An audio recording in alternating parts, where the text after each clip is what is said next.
As a result of the major flooding this year, the government had to spend about $200 million more than it had budgeted for.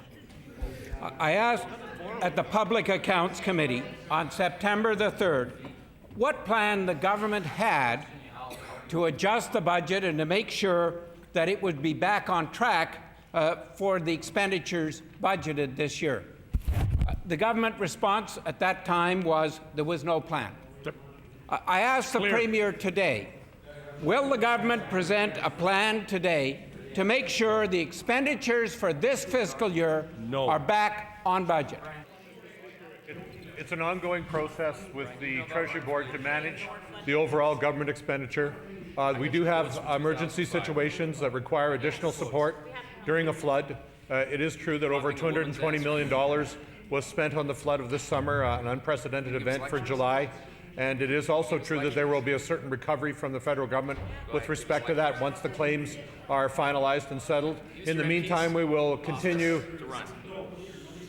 to manage the overall government envelope while protecting and ensuring that we provide the core services that Manitobans expect in healthcare and education, supports to families. But again, the Treasury Board will do its job and provide overall management to the budget envelope in the government of Manitoba. Mr. Speaker, right now the second quarter financial report is past due. Yes.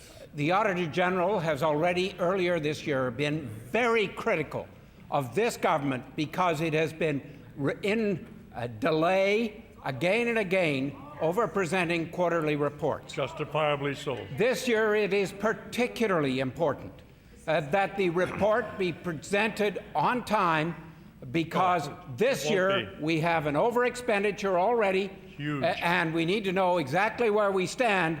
And this Premier perhaps has been tied up with other internal matters, but he should be focusing on what's happening in Manitoba. When will this report be presented?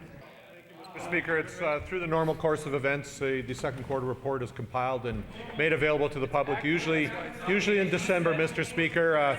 The week varies from year to year, but it's usually provided and compiled in December. Unlike other provinces, it's not just a question of estimates. Usually they compile real expenditure and accrued expenditure that has been put on the books as a result of events like floods. So there's nothing uncommon about the way we're proceeding this year. And I can assure the Manitobans that when people need disaster financial assistance, we provide it to them. And we will continue to do that because Manitobans that are affected by untoward weather events that put them at risk, that put their communities at risk, we go there to make sure that those communities get rebuilt, and we do it with as much dedication and purpose as possible. In southwestern Manitoba, for example, there was a very rapid deployment of DFA offices. They were opened within a matter of days. In communities like Verdun, we moved very quickly to open up the bridges. We worked closely with municipalities to get their road projects back on track, and we will work with the Disaster Financial Assistance Program to ensure that they move their cases forward as rapidly as possible. Comme dit le vérificateur financier, le rapport est en retard. Monsieur le Président, au moment où il n'y a pas de confiance dans cet gouvernement impédé, au pas des gens du Manitoba.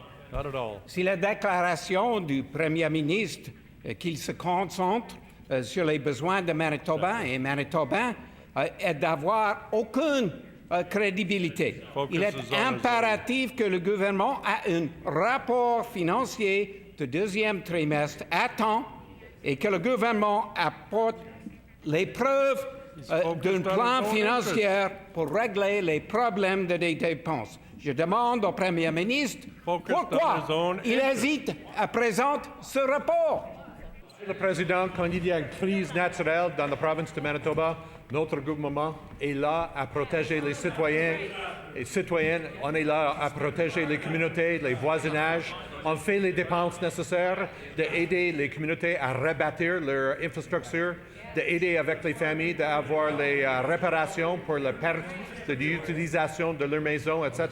On travaille avec les municipalités de reconstruire les routes nécessaires et puis on gère les dépenses nécessaires dans le budget global et on fait les choses nécessaires, premièrement, d'aider nos communautés. Parce que notre première responsabilité, c'est de être là pour les citoyens et citoyennes du Manitoba. On est là pour les citoyens du Manitoba. C'est nécessaire. Le membre de River Heights, il demande les questions, mais il n'est pas là quand il est nécessaire de voter pour les ressources nécessaires d'aider les familles. Il vote contre les ressources pour les familles du Manitoba, Monsieur le Président.